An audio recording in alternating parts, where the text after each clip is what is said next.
নিটোল tata নিবেদিত DBC নিউজের নিয়মিত আয়োজন সংবাদ সম্প্রসারণে সবাইকে স্বাগত জানাচ্ছি। আমি শাহনাজ রুমা।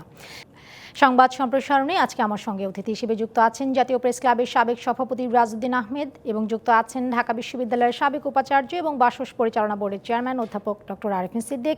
আরও যুক্ত আছেন নিরাপত্তা বিশ্লেষক অবসরপ্রাপ্ত মেজর জেনারেল মোহাম্মদ আলী শিকদার। সংবাদ সম্প্রসারণে স্বাগত জানাচ্ছি আপনাদের তিনজনকে। শুরু করতে চাই মেজর অবসরপ্রাপ্ত মোহাম্মদ আলী শিকদার, আপনাকে দিয়ে, এবং আপনি যেহেতু একজন সাবেক সেনা কর্মকর্তা ছিলেন, আপনি নিশ্চয়ই দেখছিলেন যে আমাদের পরপর তিনটি সংবাদ আসলে সেনাবাহিনী সংশ্লিষ্ট, সেজন্য আজকে আপনাকে অতিথি হিসেবে আমরা রেখেছি। প্রথম যে বিষয়টি নিয়ে কথা বলতে চাই যে কর ফাঁকির মামলায় লন্ডনে পলাতক আছেন অবসরপ্রাপ্ত কর্নেল শহীদ উদ্দিন খান, যার 9 বছরের কারাদণ্ড দেওয়া হয়েছে। এই রায়টি আসলে কি বার্তা দিচ্ছে? দেখেন, এটা কিন্তু আমি এটাকে কোনো স্পেশাল ঘটনা হিসেবে দেখতে চাই না। আচ্ছা, তিনি একজন অবসরপ্রাপ্ত সামরিক কর্মকর্তা, বাংলাদেশের নাগরিক। সুতরাং তার বিরুদ্ধে যদি অভিযোগ থাকে এবং সেই অভিযোগ যদি আদালতে প্রমাণিত হয়, তাহলে কিন্তু এটি নিয়ে দ্বিতীয় কথা বলার কোনো সুযোগ নাই। এরকম কোনো আইন তো বাংলাদেশে নেই যে কোনো প্রতিষ্ঠান, সেটি সেনাবাহিনী হোক বা অন্য যে কোনো প্রতিষ্ঠানে হোক, সেই জায়গার সদস্য হলে তিনি বাংলাদেশের আইনের ঊর্ধ্বে থাকবেন বা কোনো আইনের ঊর্ধ্বে থাকবেন, সেরকম তো কিছু নেই। সুতরাং যেহেতু এটা আদালতে প্রমাণিত হয়েছে, আমরা বাইরে থেকে যে খবর পেয়েছি, যখন আদালতে এই ধরনের একটি মামলা প্রমাণিত হয়, তখন তথ্য উপত্য, সাক্ষী, সাবদ, আদালতের জেরা ইত্যাদি থাকে, তার মাধ্যমে সেটা প্রমাণিত হয়। কিন্তু তিনি এখন পলাতক আছেন লন্ডনে, যে খবর আমরা পেলাম। সুতরাং তিনি ব্যক্তিগতভাবে উপস্থিত থাকেননি। তো সেটাও একটি দেখার বিষয় যে তিনি পলাতক কেন। একজন সাধারণ মানুষ, তিনি একজন উচ্চপদস্থ সামরিক কর্মকর্তা ছিলেন, তার তো পলাতক থাকার কোনো কারণ থাকতে পারে না। তার বিরুদ্ধে কোনো অভিযোগ থাকলে তিনিও আইনের আশ্রয় পাওয়ার যোগ্য এবং আইনের আশ্রয় তিনি পাবেন। তিনি আইনের মাধ্যমেই তো সেটা মোকাবেলা করতে পারতেন, কিন্তু সেটি না করে তিনি পলাতক রয়েছেন, সেটাও কিন্তু দেখার বিষয়। সুতরাং আদালতে যেটা হয়েছে, আমরা সেই আদালতের আদেশকেই প্রাধান্য দিব এবং সেটিকেই প্রণিধান হিসাবে সবাইকে সেটি ধরে নিতে হবে। এর বাইরে কোনো কথা বলার সুযোগ আছে বলে আমি মনে করি না। ধন্যবাদ আপনাকে। আবারও আপনার কাছে আসবো। তার আগে রাজউদ্দিন আহমেদ, আপনার কাছে এই বিষয়টি জানতে চাই, যেটি মোহাম্মদ আলী শিকদার তিনি বলছিলেন যে যেহেতু আইনের চোখে অপরাধী, ফলে তাকেও একই মাপে মাপা হচ্ছে। আপনার কাছে একটু জানতে চাই যে এর আগে তো আমরা দেখতাম যে ব্যবসায়ী যারা আছেন, তারা অনেক ব্যবসায়ী, অনেক ব্যাংক কর্মকর্তা, তারা এই ধরনের অপরাধে অভিযুক্ত হতেন। এখন একজন সেনা কর্মকর্তাকে আমরা দেখলাম অবসরপ্রাপ্ত। এর মাধ্যমে কি আসলে প্রমাণ হয় কিনা যে সকলের জন্য আইন সমান? নিশ্চয়ই, এটা তো কোনো ডিবেটেবল ব্যাপার না। আইন সকলের জন্য সমান, and everybody is equal in the eye of law. আইনের চোখে সবাই সমান। তো এইটা সেনা কর্মকর্তা হোক, ব্যবসায়ী হোক, রাজনীতিবিদ হোক, মন্ত্রী হোক, যেই হোক, এই আইনের কাছে আত্মসমর্পণ করতেই হবে। এখন যে সেনা কর্মকর্তা কনভিক্টেড হয়েছেন, তিনি দোষী সাব্যস্ত হয়েছেন, নিশ্চয়ই তথ্য উপাত্ত আছে, এবং এটা তো ওনার পেশার সাথে সংযুক্ত কোনো ব্যাপার নয়। এটা হলো কর ফাঁকি, কর সংক্রান্ত তথ্য গোপন, অস্ত্র মামলা, এইসব কারণে ওনাকে দণ্ডিত করা হয়েছে।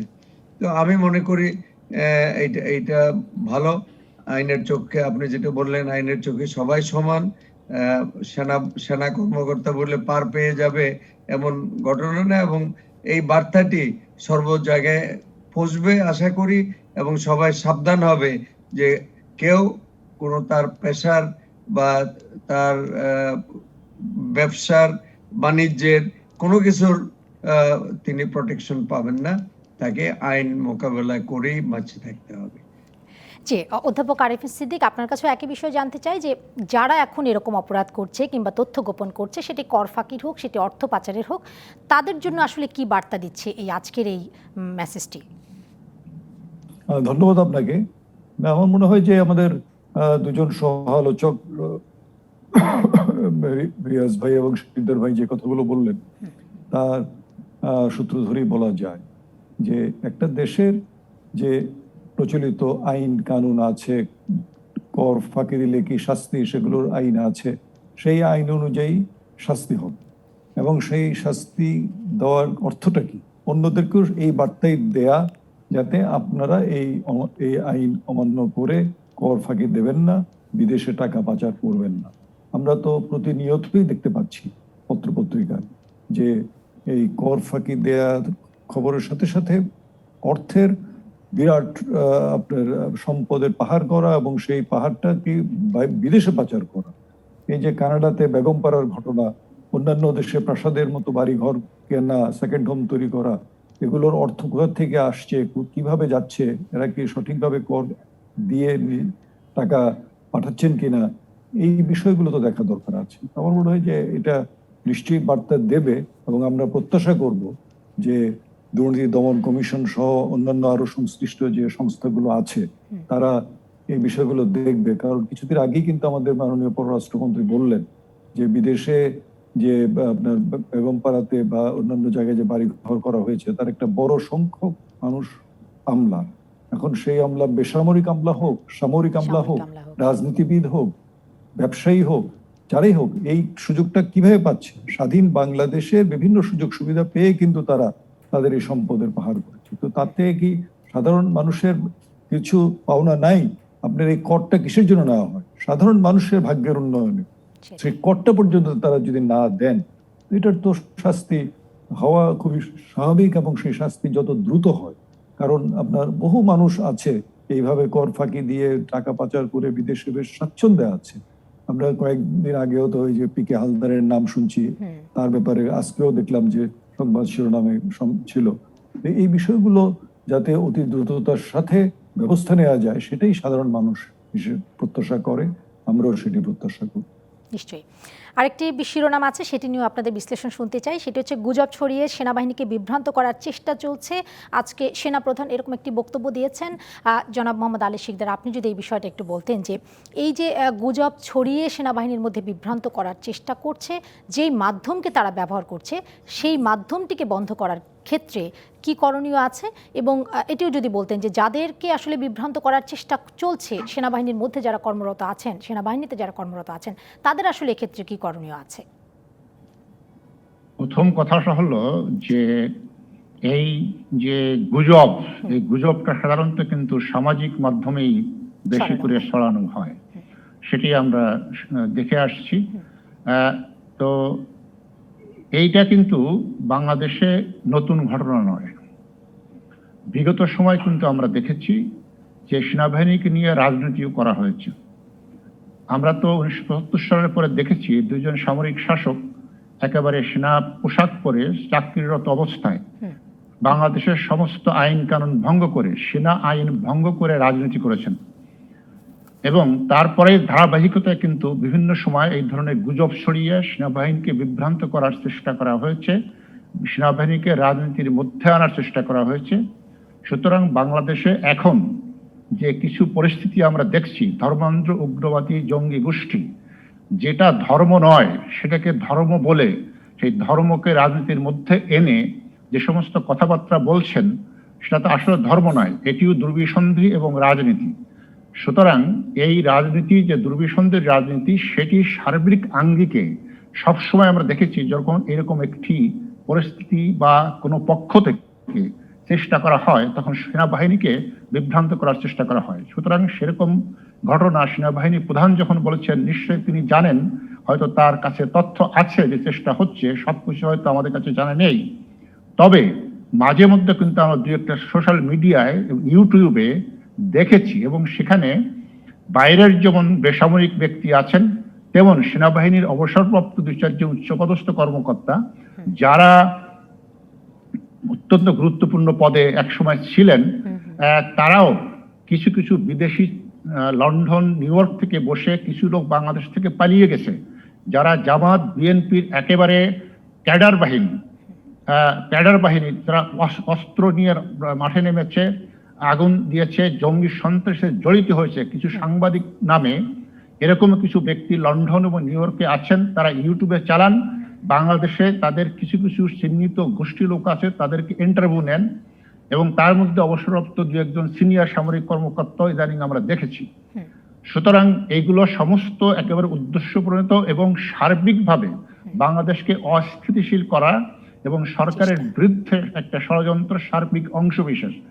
তবে আপনি যে কথাটি বলেছেন যে এটি কিভাবে নিবারণ করা সম্ভব, আমি মনে করি নিবারণের প্রথম এবং 1 নম্বর যে উপাদান সেটি হলো আজকে বাংলাদেশ সেনাবাহিনী অত্যন্ত সুসংগঠিত, তার শৃঙ্খলার যে চেন অফ কমান্ড একেবারে দৃঢ়ভাবে প্রতিষ্ঠিত। সুতরাং এই ধরনের বিভ্রান্তি গুজব ছড়িয়ে আমি মনে করি যে কোন রকম কোনো ফাটল বা কোন রকম সুযোগ যদি কেউ নেবার চেষ্টা করে সেটি সম্ভব হবে না। কিন্তু যারা এটা করছেন তারা কেন করছেন, বাংলাদেশের মাটিতে বসে বাংলাদেশের সুযোগ সুবিধা গ্রহণ করে তাদের কি বাংলাদেশের প্রতি দায় দায়িত্ব নেই? সুতরাং আমি মনে করি এই যে সাইবার ক্রাইম অ্যাক্ট যেটা আছে এইটি মনিটরিং করা উচিত, সাইবার স্পেসটা মনিটরিং করা উচিত শক্তভাবে, এবং এই ধরনের গুজব ছড়ানো এবং দেশের বিরুদ্ধে যায়। সেনাবাহিনী একটি প্রতিষ্ঠান, রাষ্ট্রের অত্যন্ত গুরুত্বপূর্ণ প্রতিষ্ঠান, সেই প্রতিষ্ঠানের ভিত্তিহীন এবং অযৌক্তিক এবং একেবারে গুজব বলতে যা বোঝায় মিথ্যাচার যারা করছেন তাদেরকে আইনের আওতায় আনা উচিত এবং দেশের পরিচালিত আইন অনুসারে তাদেরও শাস্তির বিধান করা উচিত। এই পর্যন্তই। নিশ্চয়ই।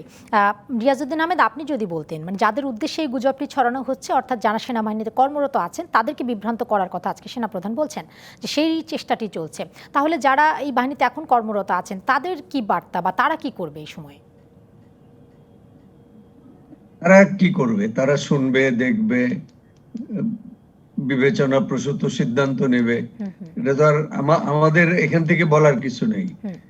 একটা কথা হলো যেটা মোহাম্মদ আলী সিকদার সাহেব বলেছেন, সাইবার ক্রাইম, সাইবার এই যে ডিজিটাল সিকিউরিটি অ্যাক্ট নামে একটা আইন করা হয়েছে। এই আইনটি করা হয়েছিল এই ধরনের দুর্বৃত্তদের ধরার জন্য, যারা বেসলেস খবর প্রচার করবে, যারা দেশের স্থিতিশীলতা নষ্ট করার জন্য কাজ করবে, তাদেরকে ধরার জন্য এই আইনটি করা হয়েছিল, ডিজিটাল সিকিউরিটি অ্যাক্ট। কিন্তু এই আইনটি ওই কাজে ব্যবহার না করে সাংবাদিকদের বিরুদ্ধে ব্যবহার করা হয়। সাংবাদিকদেরকে ধরে নিয়ে জেলখানায়, এই একজন ফটোগ্রাফার কয়েক মাস পরে কালকে বোধহয় জামিন হয়েছে, বেরোচ্ছে কিনা জানি না। তো এই আইনকে যথাযথভাবে প্রয়োগ করলে এই ধরনের বিভ্রান্তি সৃষ্টি করতে পারবে না এবং করতে দেওয়া হবে না। এই কথাটা সরকারকে বলতে হবে। যারা এই আইসিটি আইন নিয়ে কাজ করে, যারা ডিজিটাল সিকিউরিটি অ্যাক্ট এনফোর্স করে, তাদের উদ্দেশ্যে এই বার্তাগুলি দেওয়া দরকার যে তাদেরকে নিবৃত্ত করতে হলে আইনের যথাযথ প্রয়োগ দরকার। আইনের অপপ্রয়োগ অন্যদেরকে অনেক বেশি উৎসাহিত করবে এই গুজব ছড়ানোর ব্যাপারে। সেনাবাহিনীকে বিভ্রান্ত করার জন্য যে অপপ্রয়াস, এটা প্রতিরোধ করা উচিত। নিশ্চয়ই। অধ্যাপক আরিফিন সিদ্দিক, আপনি যদি বলতেন।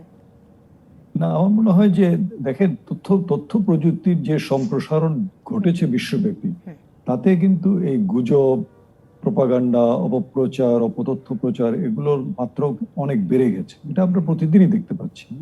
দেশে এটা হচ্ছে, বিদেশ থেকে দেশের বিরুদ্ধে যেমন হচ্ছে, বিভিন্ন দেশেও কিন্তু এই ধরনের অপপ্রচার হচ্ছে। সেটা মার্কিন যুক্তরাষ্ট্রে বলেন, ইউরোপে বলেন, আর বাংলাদেশ, ভারত, আমাদের দেশগুলোতে বলেন। তো ইদানিংকালে একটা চক্র নানা রকম ষড়যন্ত্র করছে দেশের বিরুদ্ধে, এবং সেটি শুধু ইদানিংকালে করছে সেটাও বলা ঠিক হবে না। আগেও এই ধরনের চক্রান্ত হয়েছে, কিন্তু তথ্য প্রযুক্তির এই বিস্তার ছিল না বলে সেগুলি হয়তো সরাসরি সাধারণ মানুষের চোখে পড়েনি, আমাদের নজরে আসেনি। এখন তথ্য প্রযুক্তিকে ব্যবহার করা খুব সহজ, এবং সেটাই করছে। কারণ তথ্য প্রযুক্তির এই যুগে তো কোনো বর্ডার নাই, কোনো সীমারেখা নাই। আপনি ঢাকায় বসে করছেন না নিউ ইয়র্কে করছেন, নাকি অন্য কোনো দেশে বসে করছেন, সেটা তো আর কোনো বিষয় না। বিষয় হলো যে আপনার কাছে তথ্য প্রযুক্তির সুযোগগুলো আছে, আপনি সেটা ব্যবহার করছেন, এবং আপনার অডিয়েন্স হচ্ছে গ্লোবাল, বিশ্বব্যাপী, যে কোনো মানুষ এগুলো দেখছে। তো এই জায়গায় আমার মনে হয় যে সাইবার ক্রাইমের যে আছে ডিজিটাল সিকিউরিটি অ্যাক্ট, সেটা প্রয়োগ করা, কিন্তু সেটাও প্রয়োগ করার ব্যাপারে হয়তো নানা সীমাবদ্ধতা আছে। আমার মনে হয় যে যে তথ্য প্রযুক্তি ব্যবহার আপনি করছেন, সেটা ইউটিউব হতে পারে, ফেসবুক হতে পারে, অন্যান্য অ্যাপস হতে পারে, সেগুলো অথরিটি যারা আছে তাদের কিন্তু এথিক্যাল স্ট্যান্ডার্ড আছে, এথিক্যাল বিষয়গুলো তারা খুব শক্তভাবে দেখেন। তাদের সাথে এই যে অপপ্রচার বা ষড়যন্ত্র যেগুলো হচ্ছে, সেগুলো যদি সেনাবাহিনীর বিরুদ্ধে হয়, সরকারের বিরুদ্ধে হয়, কোনো সংস্থার বিরুদ্ধে হয়, এমনকি কোনো ব্যক্তির বিরুদ্ধে হয়, তার কিন্তু সে পূর্ণ অধিকার আছে সেই অথরিটির সাথে কথা বলা, যোগাযোগ করা, বিষয়গুলো তাদেরকে জানানো। এই জন্য আমি আপনাদেরই আগে কোনো একটা অনুষ্ঠানে বলেছিলাম যে এই অথরিটি গুলো এদের কিন্তু গ্লোবাল নেটওয়ার্ক, এদের সাথে আপনার আলাপ আলোচনা, যোগাযোগ করে তাদের যেন স্থানীয় অফিস একটা হয় ঢাকাতে, তাহলে যোগাযোগগুলো করা খুব সহজ হয়। এবং তারা এই ঢাকা কেন্দ্রিক যে অভিযোগগুলো আছে, ঢাকা থেকে যে অভিযোগগুলো হবে, সেগুলো তারা দ্রুততার সাথে দেখা, পরীক্ষা করা এবং প্রয়োজনে তারা অ্যাকশন নেওয়া, এইভাবেই করতে হবে। আর সাথে একদম শেষ কথা যেটা বলতে চাই, যে গুজব হয়, গুজব তো আপনি একবারে থামাতে পারবেন না, বিভিন্ন সময় বিভিন্ন জায়গা থেকে গুজব বিভিন্ন স্বার্থে হবে। গুজব হওয়ার সাথে সাথে গুজবের পাল্টা যে তথ্যটা আছে, সঠিক তথ্য, সেটা দ্রুততার সাথে প্রচার করা। এবং সেই গুজব কিন্তু ওই সঠিক প্রচারটা যখন আসবে তখন নিশ্চিহ্ন হয়ে যাবে, মানুষ আর বিশ্বাস করবে না ওদেরকে। ধন্যবাদ আপনাদেরকে। একটা বিরতির সময় হয়ে গেছে, বিরতি থেকে ফিরবো। নিশ্চয়ই তিনজনই সঙ্গে থাকবেন, আরও কয়েকটি খবর আছে, সেগুলোর বিশ্লেষণ জানবো আপনাদের কাছ থেকে। দর্শক, সঙ্গে থাকবেন আপনারা।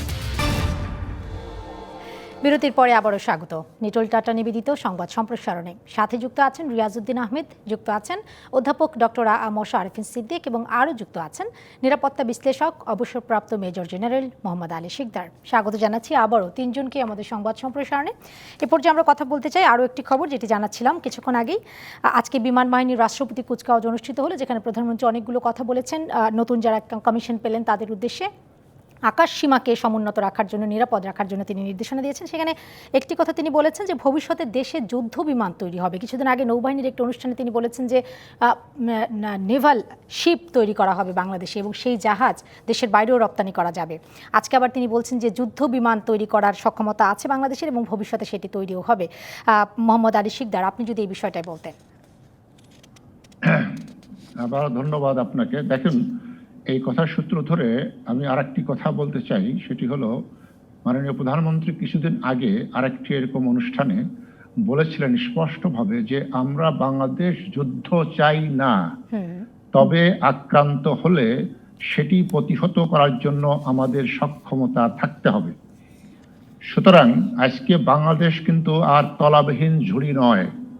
বাংলাদেশ বিশ্বের 200 রাষ্ট্রের মধ্যে বাংলাদেশের অর্থনীতির আকার এখন 42তম। বাংলাদেশ এখন আধুনিকতার সড়কে উঠে গেছে, এবং সেই সাথে বাংলাদেশ সশস্ত্র বাহিনীকে আধুনিকতার সড়কে বর্তমান সরকার কিন্তু উঠিয়ে এনেছেন। সুতরাং সেই কথাটি আপনি যেমন বললেন যে বাংলাদেশ নৌবাহিনীতে সাবমেরিন যোগ হয়েছে, বাংলাদেশ নৌবাহিনীর যুদ্ধ জাহাজ তৈরি হবে না, তৈরি অলরেডি হয়েছে। কিছুদিন আগে 4টি জাহাজ যেটা নারায়ণগঞ্জের শিপইয়ার্ডে তৈরি হয়েছে, সেটি কমিশনিং হয়েছে। বাংলাদেশের সেনাবাহিনীর আমরা বলি স্মল আর্মস, অর্থাৎ ছোট অস্ত্র, যেগুলো যুদ্ধের একটা ডেফিনেশন আছে, সেগুলো যেমন রাইফেল, লাইট মেশিন গান, এই ইত্যাদি যে অস্ত্রগুলো আছে, সেটি কিন্তু বাংলাদেশে ইতিমধ্যেই তৈরি হচ্ছে, এবং এই গোলাগুলিও তৈরি হচ্ছে। আমাদের ভারী গান, যেটা আমরা বলি গোলন্দাজ বাহিনী, সেটার গোলাও কিন্তু বাংলাদেশে তৈরি হচ্ছে। সুতরাং আমাদের এই যে দেশ আধুনিকতার দিকে যাচ্ছে, সম্পদশালী হচ্ছে, ঠিক একইভাবে আমাদের সশস্ত্র বাহিনীর সক্ষমতাটা বাড়াতে হবে, বৃদ্ধি করতে হবে। তার কারণটি হলো, একটা দেশ যখন সমৃদ্ধশালী হয় তখন তার স্বার্থ কিন্তু বহুগুণে বৃদ্ধি পায়। সেটি আপনি সমুদ্রের ব্লু ইকোনমি বলেন, সমুদ্র সীমা বলেন, বিভিন্ন জায়গায়। সুতরাং এই বাংলাদেশের স্বার্থে রক্ষা করার জন্য, আর যখন সমৃদ্ধ হবে, সম্পদশালী হবে, সেই সম্পদ এবং সমৃদ্ধির দিকে বিশ্বের যারা শক্তিশালী পক্ষ রয়েছে, রাষ্ট্র রয়েছে বা কোনো গোষ্ঠী রয়েছে, তাদের নজর পড়াটা কিন্তু স্বাভাবিক। এটি হলো একেবারে সহজাত নিয়ম আমরা যুগ যুগ ধরে দেখে আসছি। সুতরাং আমরা, যেটা প্রধানমন্ত্রী বলেছেন, কোন রাষ্ট্রই আমাদের শত্রু নয়, সব রাষ্ট্রই আমাদের বন্ধু।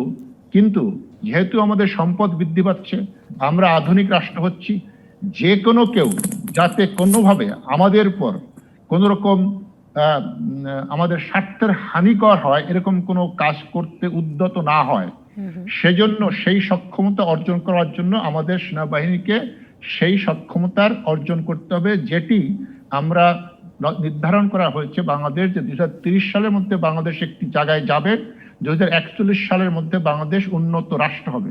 উন্নত রাষ্ট্র হলে তার যে সম্পদ হবে, যে স্বার্থের জায়গাগুলো সৃষ্টি হবে, সেটি রক্ষা করার জন্য সেনাবাহিনীকে সেই সক্ষমতা থাকতে হবে।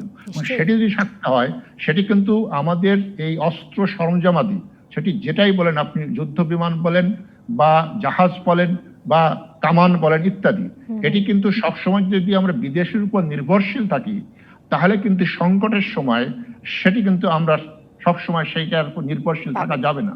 সুতরাং এটি যেমন আমরা দেশ স্বয়ং সম্পূর্ণ হওয়ার দিকে এগিয়ে যাচ্ছে, ঠিক একইভাবে সশস্ত্র বাহিনীকে স্বয়ং সম্পূর্ণ করার জন্য যে পরিকল্পনা নিয়ে এগোনো হচ্ছে, সেটা 2030 সালের যে ফোর্সেস গোল আছে এবং 2041 সালে সমৃদ্ধি বাংলাদেশ, উন্নত বাংলাদেশ হবে, সেই জায়গায় বাংলাদেশের যে সক্ষমতা থাকতে হবে সশস্ত্র বাহিনীর, সেই সক্ষমতার জায়গাটায় প্রধানমন্ত্রী ঠিকই বলেছেন যে আমাদেরকে অন্তত যে সমস্ত ইমিডিয়েট যে সমস্ত যুদ্ধ সরঞ্জামাদি, সেটি যুদ্ধ জাহাজ, আবার যুদ্ধ বিমান বা যুদ্ধ কামান, এই যে বিষয়গুলো আছে, যেটা একেবারে প্রাথমিক যুদ্ধ সরঞ্জাম, যুদ্ধ অস্ত্র, সেটি তৈরির সক্ষমতা বাংলাদেশকে থাকতে হবে।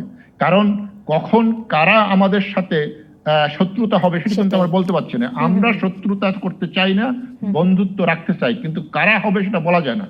সুতরাং অনেক সময় দেখা যাবে যে আমরা কারোর উপর নির্ভর করে আছি কোনো কিছু পাওয়ার জন্য, কিন্তু তারাই যদি আমার শত্রু হয়ে যায়, তখন কিন্তু সংকট সৃষ্টি হয়ে যেতে পারে।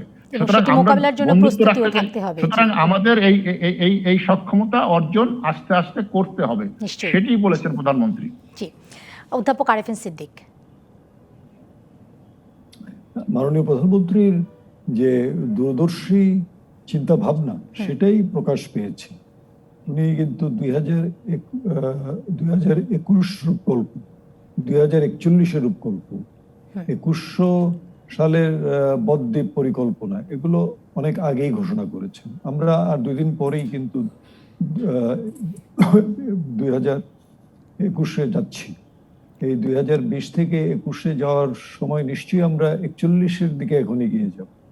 তো এই সময় এসে যুদ্ধ বিমান তৈরি করার আশা প্রকাশ করা এবং সেই সক্ষমতা অর্জনের জন্য আমাদের বিমান বাহিনীর নেতৃবৃন্দ, সদস্যবৃন্দ, বিমান বাহিনী কর্মকর্তাদের অনুপ্রাণিত করা, এটি খুবই স্বাভাবিক একটি বিষয়, যেটি শিকদার ভাই বিস্তারিত হয়ে বলেছেন যে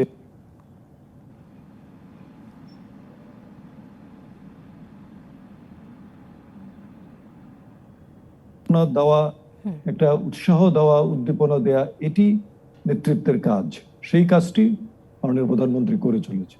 এবং আমরা শুধু আপনার এই বিষয় কেন, যে কোনো বিষয় বলেন, এই যে আজকে 2020 সালের ডিসেম্বরে আপনার সাথে আমরা তথ্য প্রযুক্তির মাধ্যমে যুক্ত হয়েছি, এটি বাংলাদেশে তো চিন্তা করা যায়নি একসময়। 2008 সালের 12ই ডিসেম্বর সর্বপ্রথম তো সেই সময়কার যে সাধারণ নির্বাচন, আর ঠিক প্রাককালে 12ই ডিসেম্বর 2008-এ আওয়ামী লীগ সভাপতি শেখ হাসিনা তিনি ঘোষণা করেছিলেন তার দলীয় ম্যানিফেস্টো ঘোষণাকালে যে তিনি যদি নির্বাচিত হয়ে আসেন তাহলে বাংলাদেশকে তিনি ডিজিটাল বাংলাদেশে রূপান্তর করবেন। সেই সময় যখন এই কথাটি তিনি বললেন, তখন আমরা কিন্তু অনেকেই বুঝতে পারিনি যে ডিজিটাল বাংলাদেশ কোন জায়গায় যেতে পারে। কিন্তু আজকে ওই 2008 সালে বলেছিলেন বলে এবং তারপরে নির্বাচিত হয়ে উনি কাজ শুরু করেছিলেন বলে আজকে কিন্তু 2020-এর এই করোনার মহাসংকটে আমরা বুঝতে পারছি যে ডিজিটাল বাংলাদেশের কত প্রয়োজন ছিল, কতটা অপরিহার্য হয়ে দাঁড়িয়েছে, এবং সামনের দিনে এই ডিজিটাল বাংলাদেশকে আরো কত দূর এগিয়ে নিয়ে যেতে হবে। ধন্যবাদ আপনাকেও। জি, আমাদের আরো একটা বিরতি সময় হয়ে গেছে। অনুপ্রাণিত করার জন্য আমরা অনুপ্রাণিত হব, সামনের দিকে এগিয়ে যাব। উনি যথাযথ জি, আমাদের রিয়াজউদ্দিন আহমেদ এই পর্বে আমরা পরিষ্কার শুনতে পাচ্ছি না ক্যাডেটদের আপনাকে। উদ্দেশ্যে বলেছেন। জি জি জি। আমি শুনতে পাচ্ছি। আমাদের একটা বিরতির সময় হয়ে গেছে, বিরতির পর এসে আপনার কাছে এই বিষয়ে শুনতে চাইবো। তার আগে আমাদের সঙ্গে যুক্ত ছিলেন এতক্ষণ জনাব মোহাম্মদ আলী শিকদার, আপনাকে ধন্যবাদ জানাচ্ছি আমাদের আয়োজনে আজকে সময় দেওয়ার জন্য। দর্শক, একটা বিরতি নিচ্ছি, সঙ্গেই থাকুন। বিরতির পরে আবারও স্বাগত জানাচ্ছি সংবাদ সম্প্রসারণে। সাথে যুক্ত আছেন রিয়াজউদ্দিন আহমেদ এবং যুক্ত আছেন অধ্যাপক ডক্টর আরিফিন সিদ্দিক। স্বাগত জানাচ্ছি দুজনকেই আবারও আমাদের সংবাদ সম্প্রসারণে। এ পর্যায়ে আমরা দেশের করোনা পরিস্থিতি নিয়ে কথা বলতে চাই। অধ্যাপক আরিফিন সিদ্দিক, আপনি যদি বলতেন, এখন আমাদের যে পরিসংখ্যান 5 লাখ ছাড়িয়ে গেছে আক্রান্তের সংখ্যা এবং মৃত্যুর সংখ্যা আমরা দেখছি প্রায় 7,500-এর কাছাকাছি। এরকম একটি সময় আমরা জানি যে এখন করোনার দ্বিতীয় ঢেউ চলছে, আমরা কি সঠিক পথে আছি কিনা? দ্বিতীয় ঢেউয়ের কথা আমরা বলি, কিন্তু অনেক জনস্বাস্থ্য বিশেষজ্ঞরা কিন্তু বলেন যে প্রথম ঢেউ শেষ হয়ে গিয়েছে, তারপর দ্বিতীয় ঢেউ শুরু হয়েছে, এমন ভাবে কিন্তু পার্থক্য করা যাচ্ছে না বাংলাদেশে। অন্যান্য দেশে হয়তো অনেকটাই নিচে নেমে গিয়েছিল, কিন্তু আমরা কিন্তু খুব বেশি নিচে নামিনি কখন। তো এই মৃত্যু সংখ্যার দিক থেকেই বলেন আর সংক্রমণের দিক থেকেই বলেন, প্রায় কাছাকাছি ভাবে চলছে, কিন্তু এখন প্রকোপটা একটু বেড়ে গেছে শীতের সাথে সাথে। আমার মনে হয় যে সামনে তো আরো কিছুদিন আমাদের শীতের সম্ভাবনা থেকে যাচ্ছে, অতএব আরো যে সংক্রমণ বাড়বে না সেটা বলা যায় না। কিন্তু সেই তুলনায় মানুষের মাঝে যে সচেতনতা বোধ, সেটি কিন্তু এখনো সেইভাবে আমরা লক্ষ্য করছি না। তাই এই মুহূর্তে ঢাকা শহরে আমরা মাস্ক পরাটা একটু বেড়েছে দেখা যাচ্ছে, কিন্তু ঢাকার বাইরের যে খবর আমরা পাচ্ছি বা আপনারা গণমাধ্যমে যেটি প্রকাশ করছেন, তাতে দেখা যাচ্ছে যে ঢাকার বাইরে কিন্তু সেই সচেতনতা এখনো দেখা যাচ্ছে না। তো এই জায়গায় আমাদের অনেক কিছু করার বাকি আছে। বিশেষ করে আমরা যারা সমাজের নানা ক্ষেত্রে নেতৃত্ব দেওয়ার অবস্থায় আছি, আমাদের উচিত হবে প্রত্যেককে বলা, বোঝানো যে এই সময় এইটুক সচেতনতা, অন্তত পক্ষে মাস্কটা পরিধান করা। আমরা জানি যে আমাদের দেশে যতই আমরা বলি শারীরিক দূরত্ব বজায় রাখা হয়তো সম্ভব হবে না সবার পক্ষে, কিন্তু মাস্কটা যাতে আমরা পরিধান করি, মাস্ক না পরে যেন বের না হই, এই বিষয়গুলো বারবার বলা। আমি জানি যে আপনারা গণমাধ্যমে এটা বারবার বলছেন, কিন্তু তারপরেও কেন যেন মানুষের মাঝে সেই সচেতনতা দেখা যাচ্ছে না। আজকেই দেখলাম ব্রিটেনে আপনার এটা মিউটেশনের ফলে এমন একটা ভ্যারাইটি দেখা গেছে যেটা আরো অনেক বেশি লিথাল, আরো অনেক বেশি শক্তিশালী। এটা তো ধরেন অন্যান্য দেশে যদি হয়, বাংলাদেশে আমরা তো একেবারে অ্যাভয়েড করে থাকতে পারবো না। অথবা আমাদের সাবধানতা ছাড়া এই মুহূর্তে আর কোনো কিছু করার নেই। আর টিকা না আসা পর্যন্ত তো এই সাবধানতা, সচেতনতার মাত্রা ক্রমান্বয়ে বাড়ানো প্রয়োজন আছে। কমানোর তো কোনো সুযোগ আছে বলে আমি মনে করি। এই বিষয়ে অবশ্য আমাদের জনস্বাস্থ্য বিশেষজ্ঞ তারাই হয়তো আরো ভালো বলতে পারে। জি, ঢাকার মধ্যে আপনি যেটি বলছিলেন যে অনেকেই এখন মাস্ক পরছেন, সেটি আমরা দেখলাম যে বাধ্য করা হচ্ছে তাদেরকে মাস্ক পরার জন্য। ভ্রাম্যমাণ আদালত এই যে পড়ছেন, আপনি দেখেন, আমি জরিমানা করার ফলে তারা অনেকে পড়ছে, যে পড়ছেন, কিন্তু সেই পড়াটা আপনি যদি দেখেন, মাস্কটা হয়তো গলার মধ্যে আছে, কিন্তু যেভাবে পড়ার কথা সেইভাবে কিন্তু পড়ছেন না, গলায় মালার মতো লাগিয়ে রেখেছেন। এটাতেই বা কি লাভ হবে? সেটাই। কিন্তু ঢাকার বাইরে যারা আছে সেখানে কি আসলে এরকম ভ্রাম্যমাণ আদালত করে বাধ্য করা যায় কিনা, মানে সেটি সম্ভব কিনা আমাদের দেশে? না, সম্ভব তো বটেই, কেন করা যাবে? ঢাকায় যেটা সম্ভব সেটা ঢাকার বাইরেও সম্ভব, কিন্তু করতে হবে সেটা। সেই কথাই বলছিলাম যে আমরা বিভিন্ন সমাজে বিভিন্ন সেক্টরে যারা নেতৃত্বের জায়গায় আছি, সরকারি হোক বেসরকারি হোক, আমাদের সবারই এই দায়িত্বটা পালন করতে হবে। বেসরকারি মানুষ যেন করতে পারে। একটা শিল্প প্রতিষ্ঠানের মালিক, তিনি তার শিল্প প্রতিষ্ঠানের যারা কর্মকর্তা কর্মচারী, তাদের ব্যাপারে তো তিনি উপদেশ দিতে পারেন, নির্দেশ দিতে পারেন, পরামর্শ দিতে পারেন। এইভাবেই তো আমরা আমাদের কাজ করতে হবে। নিশ্চয়ই। অনেক ধন্যবাদ জানাচ্ছি অধ্যাপক আরিফিন সিদ্দিক আপনাকে আমাদের আয়োজনে আজকে সময় দেওয়ার জন্য। দর্শক, আপনাদেরকেও ধন্যবাদ জানাচ্ছি আমাদের আয়োজনে এতক্ষণ থাকার জন্য। এই ছিল আজকের আয়োজনে।